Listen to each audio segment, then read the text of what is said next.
On this episode of Fly Fishing Unfiltered, we meet with Oregon House Representative Ken Helm to discuss new regulations with waterway access permits, public access to land, navigable waterways, and Oregon water quality.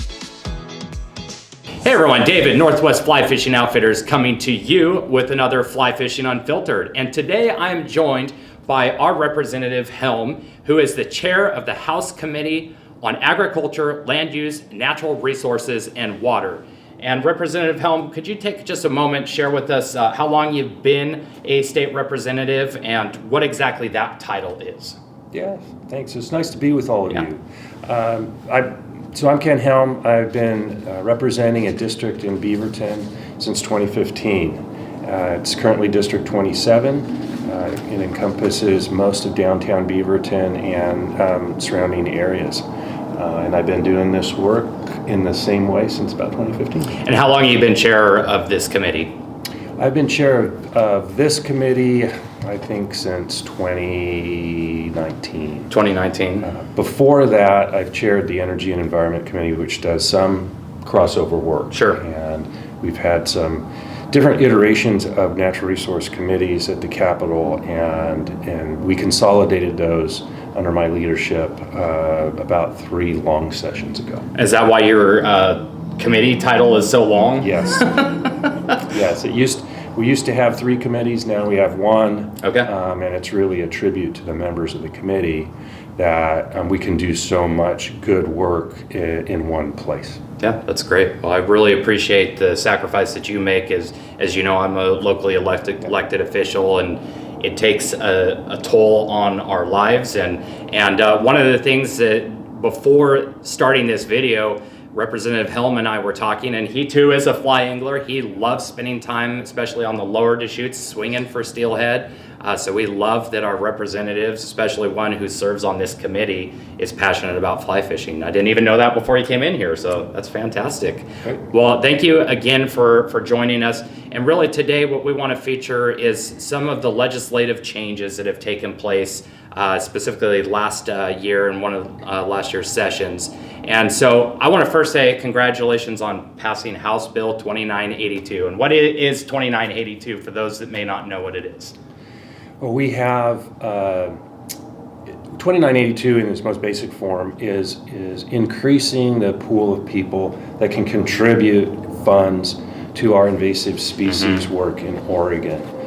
That's a fancy way of saying we've expanded the fee base to more people than we had before. What we have in Oregon is a unique and delicate position when it comes to an invasive aquatic species.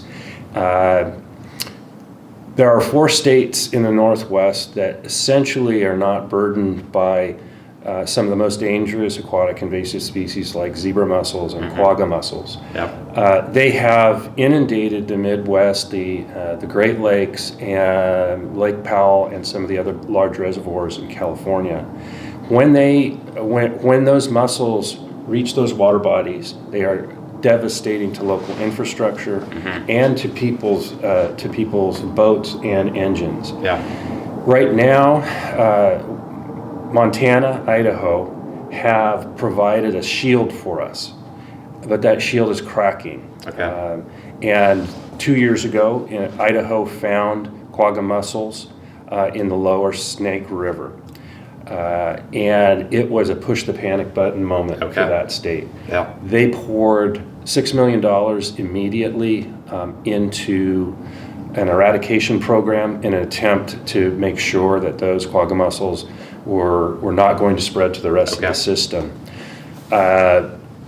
In the midst of that, the 4 states, through a committee that exists to coordinate our actions on invasive species, got together and said, okay, it's go time. Okay. And we really need to up our game. And Washington and Oregon decided to join Idaho and Montana in a more aggressive approach. Okay. And it turned out in our analysis we found Oregon was the least prepared and we had the least resources.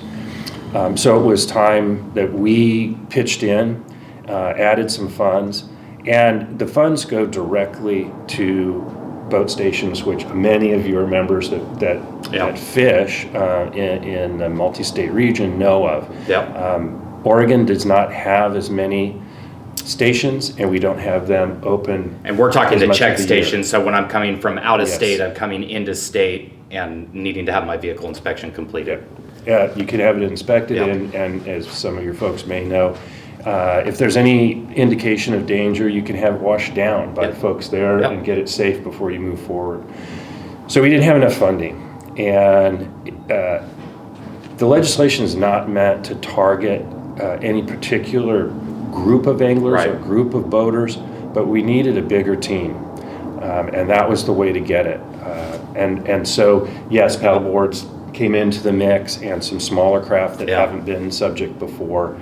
So I got to just ask a quick question, because I've been reading up a lot on this, and there's been a lot of talk and a lot of misconceptions. Inner tubes. Are inner tubes included on this? Not that many of our fly anglers are using inner tubes, but inner tubes are not. What happens when you string two inner tubes together? Yeah, if your folks are also some of the folks that love to float down the Clackamas maybe, or the Sandy, you're not targeted, and we made that clear in legislative history. We are looking at this session in clarifying even further. So be on the lookout. No, we don't want to interfere with your fun. We don't want to get pool toys involved. Right. It's really those crafts that we're familiar with already. Absolutely. And again, I do appreciate you doing this and our state legislature going through the process of doing this. We need to protect our waterways. And so I really do appreciate it. And may upset some of my viewers who love to fly fish and be on stand-up paddle boards. Sorry to you all. But we need to do what's right for the environment, to protect the environment. So you kind of touched on it. Any additional vessels outside of stand-up paddle boards that are new that people should be aware of that need to get this access permit? Yes, and I'm one of these people. Part of the story of how I sort of realized that I might be part of the problem is I had the opportunity to go float in the Bob Marshall Wilderness in Montana a couple years ago. And to do so, I bought a pack raft. Okay. And as we were sailing through the check stations with my buddies who had brand new pack rafts and weren't a threat, I realized, oh my gosh, I can't be detected. There's no reason for me to think that my inflatable kayak is going to be a problem, but I'm not getting checked. Right. And so when it came back, I was like, oh my goodness, I fished out of that boat on the South Fork of the Flathead, and I realized that I could inadvertently bring invasive and unwanted species in. So that's the focus. The people that are using watercraft for the multitude of reasons, whether it's fishing or all the other good reasons that you might have one, and that really is the pool of people that care. And I think eventually will not mind being on the team to pay a little bit more so that we can all have water bodies that are safe from these invasive species. And just to give your viewers a notion of why this is an emergency, the state of Washington did an analysis of the damage and the cost of having quagga mussels or zebra mussels invade their waterways. They estimated on an annual basis the cost would be $100 million annually. So look, if you want government to be efficient and use taxpayer dollars wisely, it's better for us to prevent 100%. Save that money than wait till something really bad happens. When the quagga mussels come, they are really nearly impossible to stop, and that's why the Midwest has just given up. Right, and I appreciate that you state that. Preventative care is always the best care. It's always the least costly care. On city council, we take extremely good care of our roads. It's our largest asset, but it's also our largest liability, right? and our pavement quality index, I'm a total nerd when it comes to these things, but our pavement quality index is an 84, highest in the metro region, but it's because we stay on the preventative side, not allowing our roads to deteriorate, which is exactly what you're trying to do here, is get on the prevention side, prevent this from occurring so that we're not facing an uphill battle that we may not be able to overcome. So I appreciate that. Let's get right into the implementation and the impact. So how will the additional revenue from these expanded fees be allocated? Meaning, I heard you talk about check stations. Are there other things that these monies are going to be going towards to help pay for prevention? Overwhelmingly, it'll be check stations. Okay. And that the way that hits the ground is we'll have check stations open more months of the year. Okay. We'll have additional check stations. We are forming partnerships with local recreation districts and counties and irrigation districts even, especially on the east side of the state, because those irrigation districts are really worried. We passed a companion bill to this bill that allows other governmental or quasi-governmental entities to partner with our Department of Fish and Wildlife on our aquatic invasive species programs so that we get extra reach. Yeah. So we are, and it's a very, very cost-effective way to expand our network. The other part that I expect will take a little bit of money, but not much, is we have additional opportunities for education. Okay. And that is always, I think when people find out how easy it is to prevent invasive species in their watercraft, they're quite willing to do what it takes to get there. And that's a primary purpose of the invasive species program at the Department of Fish and Wildlife. That's great. And to be fair, I think most people just aren't really aware of what the invasive species are and the impacts. Of yourself and myself who travel out of state, we go fishing other places, we take our water vessels other places. I've towed drift boats to Montana. We're acutely aware of these issues. Yes. Some of those maybe that have been recreating here locally and haven't been transporting, these are all new things. So the educational component is really important, and I appreciate that you mentioned that you'll be doing that. For those that are viewing and those that are saying, I am tired of paying the government money, I'm tired of writing blank checks, how will this money be spent? How will it be allocated within education versus check stations? And then what are the metrics for success? That when we look back on this, we can say we have had success and this program is working, outside of not having these snails arrive. Well, I think be assured that this money will stay within the program. This is the Marine Board. Yeah. It's, in doing some education, it's ODFW doing the application. And this is a program that already exists. It's just an expansion. So we already know what we're doing. Yep. We know how to spend the money well.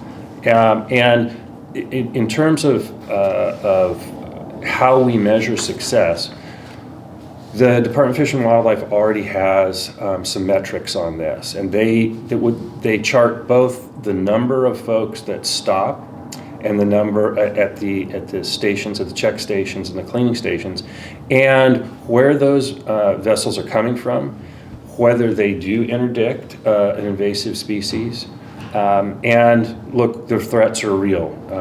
We have numbers, and we can provide you and your audience with them. There's an increasing threat from the California border by yet another mussel called the golden mussel. And people do like to move around different water bodies. Yeah, we do. And the entire boating public has places they want to go, and they're not always in Oregon. And so we really need to beef up all of those state border areas and get additional check stations in and increase the hours of operation and the months of operation.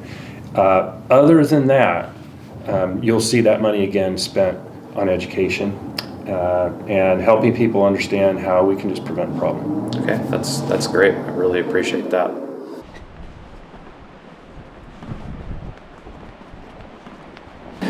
All right, well, now coming off the riveting conversation of mussels and invasive species, let's get into something that I think especially the angling community as a whole, not just fly fishing, but the angling community as a whole is concerned about, and that is access to waterways. Last year, 2025, there was talk nationally of selling of public lands to pay for, various different things, and I'll be honest, I was concerned, and I know a lot of our customers and a lot of our viewers were concerned, and you can see it on their Instagram pages and on their social media. Fight against this. Let's make sure that we keep our public land public. So we want to talk a little bit about public access to waterways in the state of Oregon. We are a beautiful state. I love Oregon. I love to go see other places. I love Montana and Wyoming and Idaho and Washington and all these other places that we love to fly fish, but I'm always happy to come home. But there is a concern. Could we potentially lose access to waterways? So why don't you, in terms of what you're seeing in the legislature, should we be concerned about losing access to our public land? So there's a few components to that. And I'll start with the notion that federal lands could be surrendered to states and why that's so dangerous. This is an old idea of some sector of our political life here in Oregon and a bunch of the western states. Yeah. And that is sort of the mythology that the federal government is a bad land steward. They don't know what they're doing, and they're not sensitive enough to local concerns. And whether you believe that or not, the presented solution is, well, you should just give that land to the states to manage. Okay. What is missing in that conversation is the state does not have the funding, Right. or the skill set or the staff to take on those lands. We do have similar lands to federal lands, and your audience may know Oregon is made up between BLM and the national forests. It's about 50% federal land. Yeah. And we all wish it was managed better when we're out there sometimes. But really, to make the handoff work, you need to have a responsible party, and the costs would be phenomenal. Just be astronomical to bring those lands in. Okay. And so it's really important for us to support our federal land managers in what they do and doing their job better. Mm-hmm. That is important. They need to always be improving, and that's particularly true when we talk about the health of rivers in particular, and how the federal government is treating the landscape, riparian areas, how they're managing water and water flow. Yeah. We are entitled as Oregonians to have a say in that, and often we do. We have to make our voices heard. So when it comes to, let me sum up there for your audience. I don't see a credible threat now of losing federal lands. Okay. If that idea ripens more, I think the way that we approach it is we resist that by saying, look, you cannot manage it, so you're just going to sell it off to the wealthy or corporate interests who will exploit it because they will need to get a return on their investment. Absolutely. And so we don't want that. No. When it comes to what Oregon's particular dilemma, and you mentioned access, the boat ramps and access, we identified this, partners of ours identified this problem, especially American whitewater, a few years ago when this was happening. And I know folks are aware at the local level of when this happens, and it really interferes with our ability to recreate. Right. One of the things that we established with the Marine Board a few years ago was a website that simply required the Marine Board to track where open closures and hopefully reopenings occurred. And this doesn't mandate that any governmental entity, from a county to a state facility, necessarily remain open, but it provides transparency to where it's happening so that the boating public can come together and help with solutions. Gotcha. And I think we can. Everybody is willing to pitch in. If we've got a boat ramp that is illegally being used as a dumping zone, we can partner with local governments and state governments to try to make a change there. And in doing that legislation, it became clear what a priority is of the public to have existing locations providing access stay available. 100%. I mean, a lot of us, especially my guides, I had one of my guides that guides on the Middle Fork of the Willamette, and as we were talking about off camera, the Jasper boat launch has been shut down for some of those reasons that you highlighted, and he was going to join us today, but then he decided the call of the steelhead was a little bit higher on the priority scale. Understandable. Yeah, understandable. But he wanted me to ask specifically about boat launches like that. What can be done to open them? And so you said that there can be a partnership between state agencies and federal agencies and even the angling community. So when we see a boat launch, and we're going to make sure that I have that link, and we're going to put that in the notes here below so that people can access that link and be able to see for themselves what boat launches are closed. How can the angling community help in those cases? So let's take Jasper as just an example that has been closed down due to, from what we've been explained to, some dumping and some people experiencing houselessness that are there. What can the angling community do to help support getting a boat launch like that back open? Well, I would say the first stop is with whatever governmental entity is in charge of that boat. That boat. Go directly. Yeah. If it's a county boat launch, go there. Okay. If it's a state boat launch, go there, and then follow quickly on by contacting my colleagues. Okay. And you can contact our office too. It is. These types of issues are not partisan issues. All right. Everybody wants adequate, safe access to recreation. And so contacting your local representative and your local senator is a very good way to get some attention on these issues because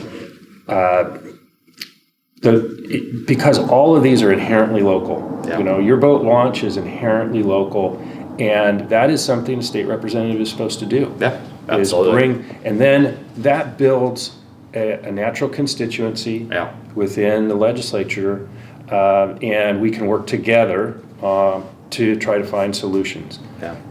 Now, I can't promise that those solutions will come overnight. Absolutely not. They usually don't. And each entity has their own challenges, especially in the tight budget environment that we are in right now. But you can't fix something when you don't know about it. That's 100% correct. That initial communication is key. And you know, in the angling community, there tends to be a lot more, I'll just say it, complainers than there are advocates, where people like to sit there and complain about something rather than get involved. And I have reached out to my local representatives and my local senators on various different topics that are impacting our access and fishing. And so if you are listening and you've got a boat launch that you've seen get closed, be a partner in this, I guess, is the message. Don't think that our local representatives don't want to fix this. They do. They are fantastic people working very hard in Salem. They've got a lot of other responsibilities, but they're there to represent us. And Ken, I know that you're here to represent us and you're here doing this video, so we appreciate that very much.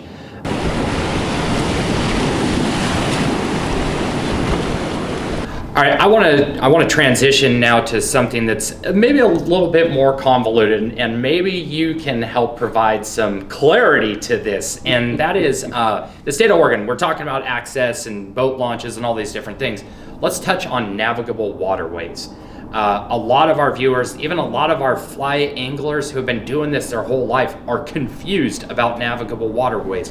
What is the definition of navigable waterways? Can I wade to a high water mark on X, Y, and Z river?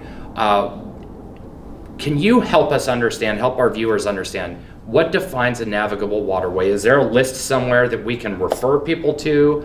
Is it literally I can get in my little inner tube and not worry about invasive species and just float on down this and it's navigable. If you could help shed some light on that, we'd appreciate it. Yeah, I might be doing a different job if I could fully understand navigable waterways and solve this problem for everybody. It's happened to me. Yeah. I know it's happened to your viewers once in a while, and I hope those experiences weren't unpleasant. I know they can be. They can be. Yeah. They can be. The source, the entity in our state government that is charged with navigable waterways is the Department of State Lands. Okay. So that's where to start your research. They do have lists. What I don't know is how accessible those lists are on their website. They are also trying to do work to improve their understanding of where navigable and non-navigable waterways exist, and they are updating their maps. We worked on that a little bit this session. Okay. That's not going to solve your folks' overall problems. And I guess if there's a best practice, I'd say do what we do on most of the waterways that we're familiar with, Sure. which is, especially where, for example, this gets away from waters of the state and this gets into tribal waters. Sure. Be respectful and stay below the high water mark. Absolutely. And then the education, of course, that I would want to convey here and that I didn't know is what the difference is between navigable and non-navigable is in navigable waterways, the state owns the bed of the creek or river. Correct. That's what gives us public access. And whether you like it or not, those rivers where the state doesn't own the bed, the property owner owns the bed. Owns the bed. And the property owner owns the right for you to anchor up on it, if that's what you're doing. Gotcha. And so it's very possible for folks to run into areas where it's private property, and I know it sucks. That's a technical word. Yeah, that's very technical. It sucks when you find out and are confronted by a landowner who's tired of running people off Sure. the land when they come down and say, this is my land and you can't Get be off of here. it. Yeah. I would just urge everybody to be as generous as you can, and approach with politeness and in willingness to just talk with the landowner and find out what they think is going on. Sure. Sometimes they're mistaken too, frankly. Absolutely. I found that out. So, but you're not going to solve this larger problem on the banks of a river. You're just going to get unhappy and ruin your day. Yeah. So it is a long-term, it's a long-term piece of work. I don't know that there is any silver bullet that is going to change this or solve the navigable waterway issue in terms of those private lands. Sure. And so neighbor to neighbor is the best way to go about it. Where we can make inroads to make it more clear, particularly where you've got a river that might be navigable in one part and then not navigable and privately owned in another. Right. Those are the places I think we need the most attention. So The Crooked River is a prime example Exactly. of that. Yeah, the Fall River. The Fall River, is yeah. Another example, as well as parts of the Nehalem system. So we had a couple guys on the Nehalem the other day and had someone a little bit unhappy. But I had what I thought was a perfect interaction with the landowner when I violated without knowing his property rights. He came down and just told me. Yeah. And he said, "Hey, I don't mind if you finish up fishing this run, Sure. but just know, I gave him a fly and we parted friends." So maybe you never know. So I take these interactions because most of us are out there, we're just trying to recreate, have a good time. We're not intentionally trespassing. It is hard to know whether or not we can be wading to the high water mark. My interactions with most property owners, they are very respectful, but they are tired of people coming and dumping garbage on their property, and so I have found deal with them with the utmost respect. And we were fishing on a river, my son Gabe and I, just this past weekend, which will remain nameless. I may have told you, but we're not telling anyone else. Secret safe. Secret safe.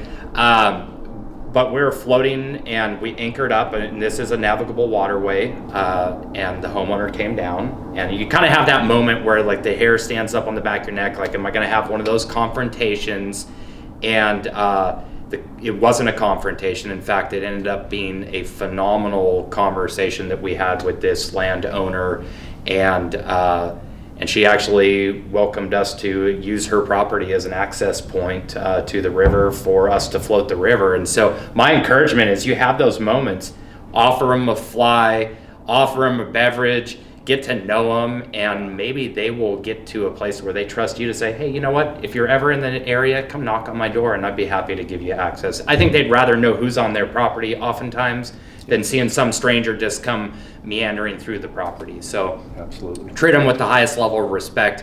We're going to reach out to Department of State Lands, see if we can find that list some way, somehow. I think another safe way to approach navigable waterways, if you can pay for a subscription on a service like OnX. Absolutely. Typically speaking, and those subscription fees are relatively low, but typically speaking, if you see a parcel of land that is owned on either side and you'll see the parcel lines go across the river, Right.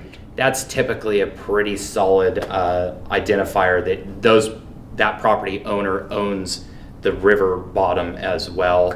And so in those cases, we steer clear of those. The other beauty of OnX is it actually gives you the contact information of who owns those parcels. So I'll be honest, I reach out to owners of properties and say, hey, I'm thinking about coming out to this area, want to know if this is private land. And if it is, if I bring you a plate full of cookies, can I have access? Yeah. So definitely best practice. Thank you for tackling that. And I would love to see the state legislature work on something along with the Department of State Lands to see if we can make this a little easier for all parties involved. Because those property owners aren't trying to be mean about it. They're trying to protect their property. And I think if we all have a clear understanding, it's just going to make all interactions a lot better. So thank you for clarifying that to the best of your ability.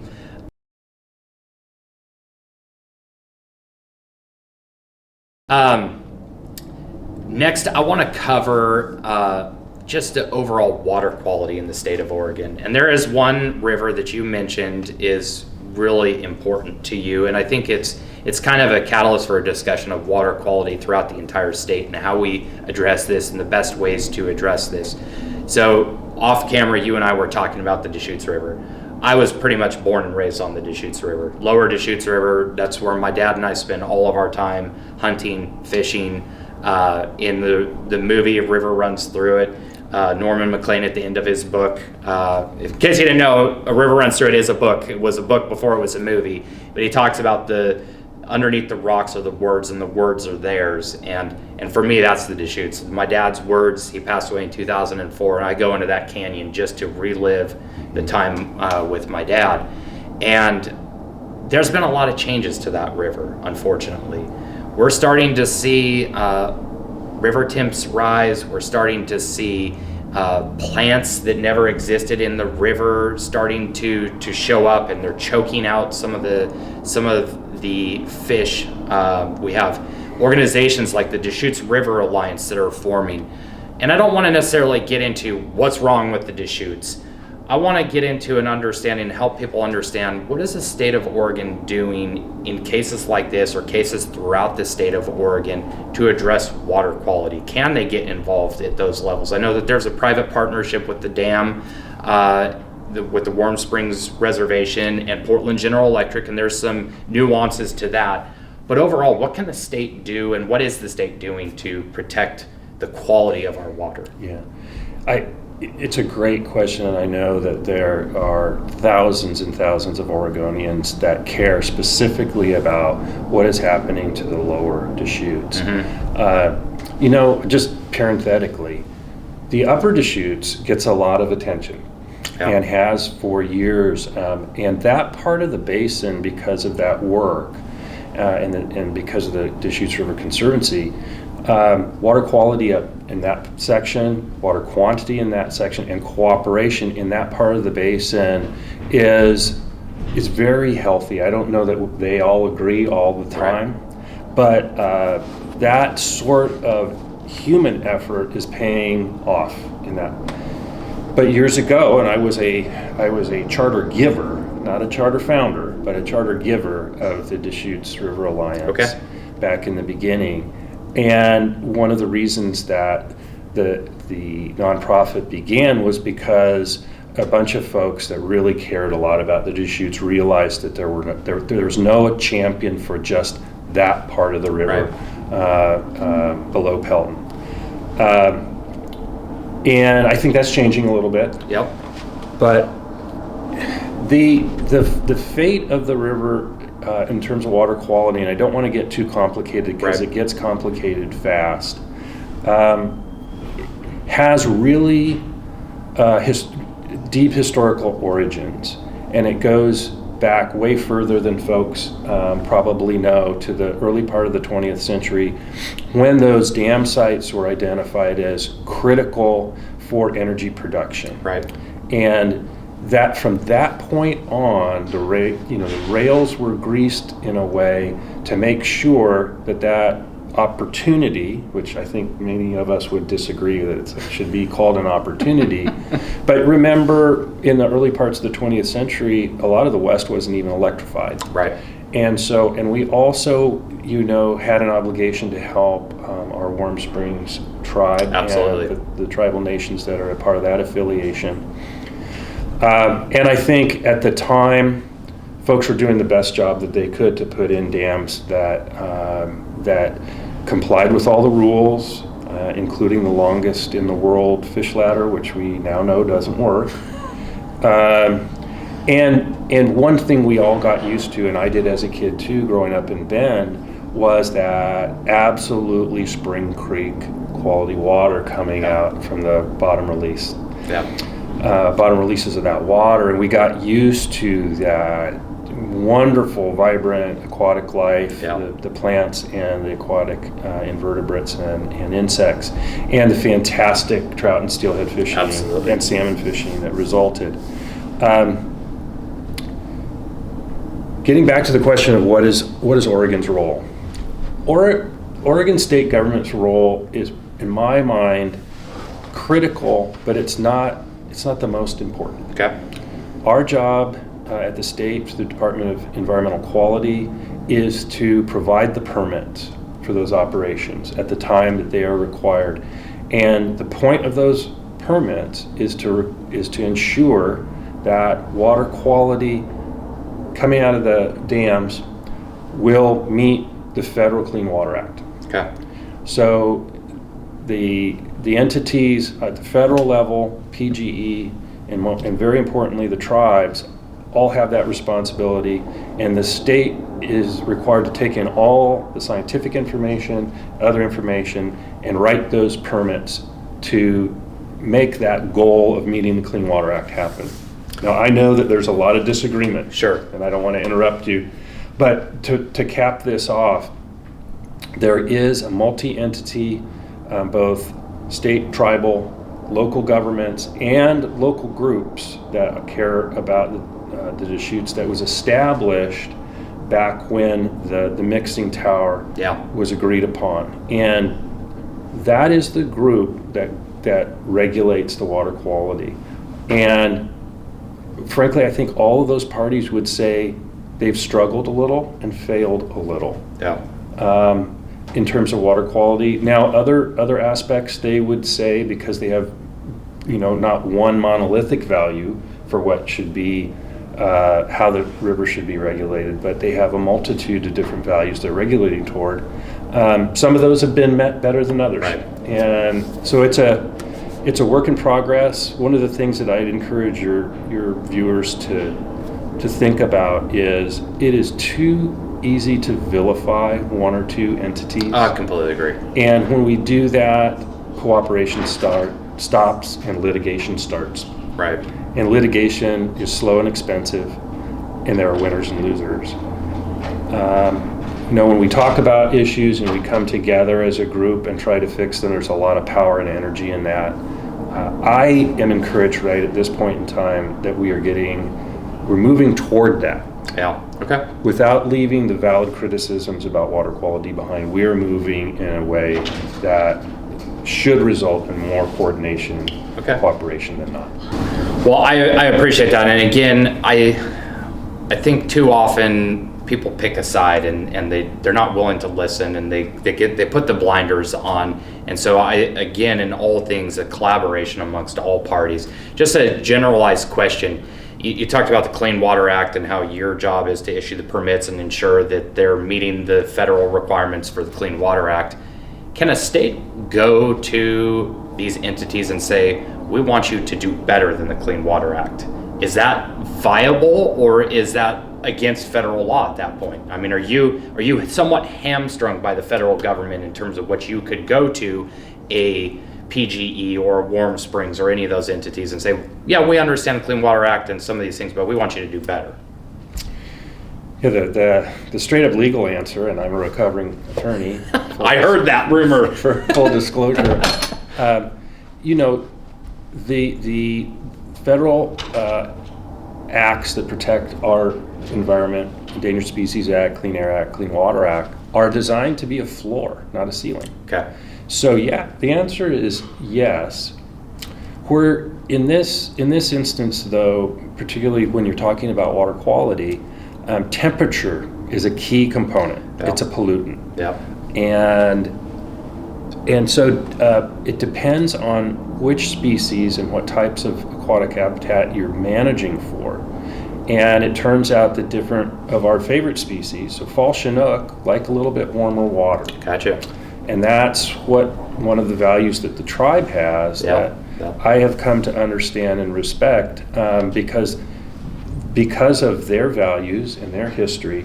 Those subsistence fish are very important to the tribe. Yeah. Now, our steelhead and our trout like a little colder water. They do. So it really depends on what your objective is. It doesn't necessarily mean that the river is being grossly mismanaged because you're trying to manage for one species or another. And I think, in fairness to all parties, I think we are learning as we go along, because this regime is still a decade old. Mm-hmm. We're trying to roll back 50 years of something that was, for the Deschutes, and I'm sorry if your folks don't want to hear this, was entirely artificial. Yeah. The water coming down the lower Deschutes below Pelton was not a spring creek historically. It was warm in the fall. Yeah. And we got some old timers that could probably testify to that. That doesn't mean, though, that all of the healthy benefits of that clean, cool, highly oxygenated water, that we can't get as much of that as we can. And so I think that's the trick, and that's what the governance committee should be heading toward. And I think if you talk to them individually, they all think they are. Okay. That's great. I appreciate the input on that. There are a lot of people that feel that the river is getting too hot, and I've heard that there are some that say the river did used to be quite a bit warmer than in the past, and we got accustomed. I grew up fishing the Deschutes River when it was cold all the way through the summer. Yeah, it was absolutely amazing. Thank you for watching this episode of Fly Fishing Unfiltered. Make sure to hit the subscribe button for tips, tricks, honest product reviews, fly tying videos, industry news, and much more. Special thank you to Representative Ken Helm for taking time to meet with us. We'll see you next time on Fly Fishing Unfiltered.